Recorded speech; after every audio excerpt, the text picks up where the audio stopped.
What's up, everybody? This is Alex with Squeaky's Reef again. So, doing another live Aquaria unboxing today. I'm getting some more Antheas, which of course means that the Antheas I got last time did not make it. I'm sure I'm going to butcher the spelling because I've only read it. Sp never heard it pronounced, but I believe they all died from Euronema marinium. I think that's how it goes. But basically, they all started to get red splotches on their side. And then died one after another. I think I lost one on day like 10, one on day 12, and maybe one on day 15 of quarantine. And so, you know, I probably could have treated that, but I wasn't treating for Euronema proactively. I was only like reactive to it, so I had to go buy these medications. And usually by the time your fish is showing the red splotches on its side, they're already pretty much toast. I did buy the medication needed to treat that, though. It's called Metroplex by Seachem, so I had it on hand when this batch came in.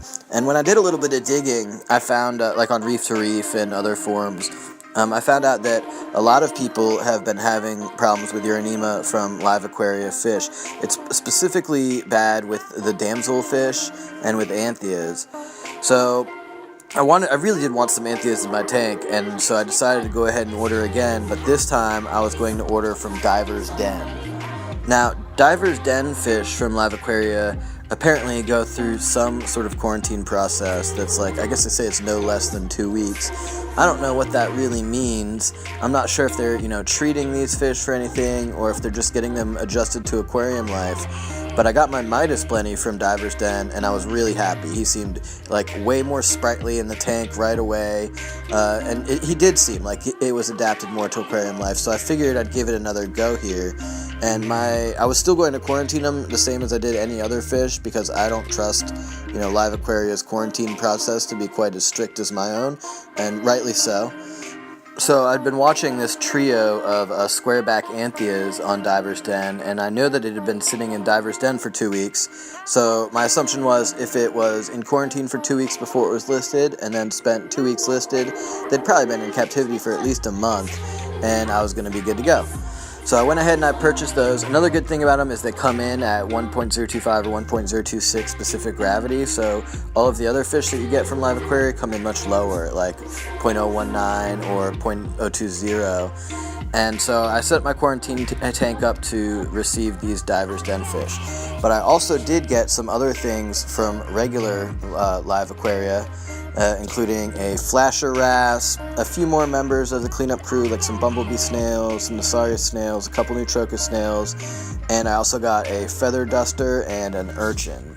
So obviously with the Divers Den fish, it was really easy. I just floated them for 30 minutes until the temperature was the same, and then I plop and dropped them into my quarantine tank, and it all went pretty smooth. But I noticed immediately that on the largest of the trio, the one that I was expecting would probably become a male and more colorful, had this huge bruise on his stomach that just didn't look right at all.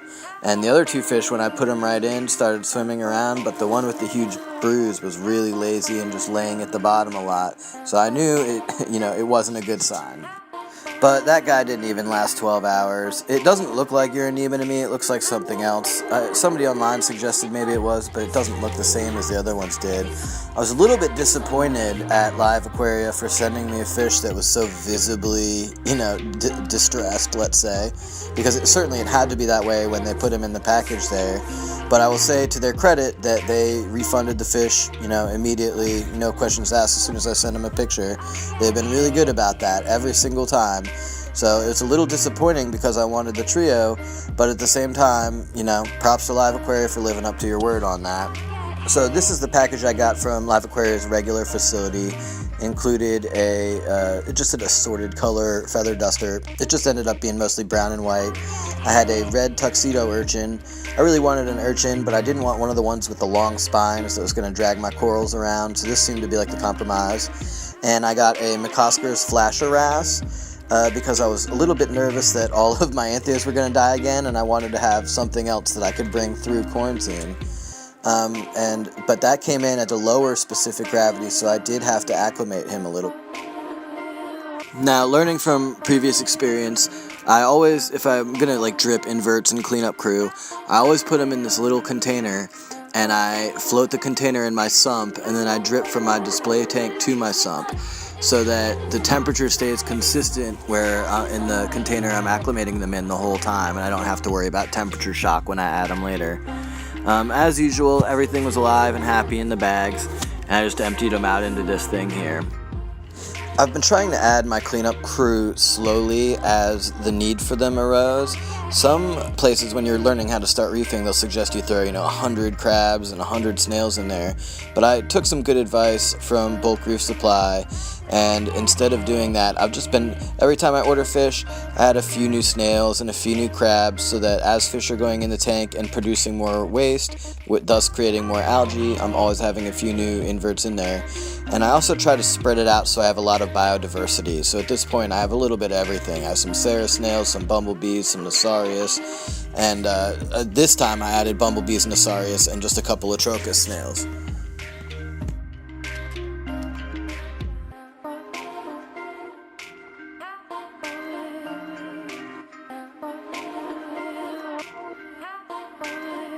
Now for this McCosker's wrasse, I just floated the bag in my quarantine tank.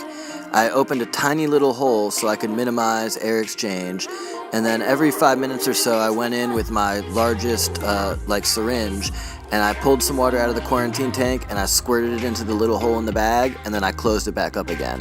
And I was hoping that I was going to limit air exchange like this, and then periodically I'd take water out of the little bag and add it and dump it down the sink, so that I was always changing the water over. And I was really hoping that this was the best system I could hope for in terms of acclimating them to the salinity slowly, but not having ammonia build up. I usually just drop everybody in the same spot and let them all crawl away so I can see if anybody is dead. And I only had one bumblebee snail that didn't make it. I wasn't going to waste Live Aquaria's time with, that. Everybody else looks good. My feather duster opened right up. I just put him on the bottom underneath some rocks. And he's really great. The kids love him. He was a great addition to the tank. Same with the urchin. I highly recommend him. He's so cool. He picks up all this rubble off the floor with his little tentacles and sort of wears it as camouflage. But even though he was like $20 and he quickly became one of the family's favorite things in the whole tank. Now for the bad news. After a couple days in the quarantine tank, I would say 2, this flasher wrasse started getting really lethargic and just sitting down at the bottom, and he wouldn't move. And he just had that, once you've lost a couple fish, you start to get a sense of when they're about to die, and I could tell that he was. And he did. He died on day 3. Again, to Live Aquaria's credit, they put the money back in my account for him. And I like to think it happened because of the ammonia burn, because the symptoms seemed to match what would happen if his gills were burned. I still have these 2 guys, though. They're almost finished with their quarantine now. I've treated them for uranema just in case, treated them with a bunch of stuff, and they'll come out of quarantine on the 6th. Both of them are happy and eating, and I'm optimistic that they're both going to make it. But as usual, thanks for watching. I got a couple other videos that I got lined up here. I just got to make them, and I'll get on that in the next couple of days here. Stay tuned.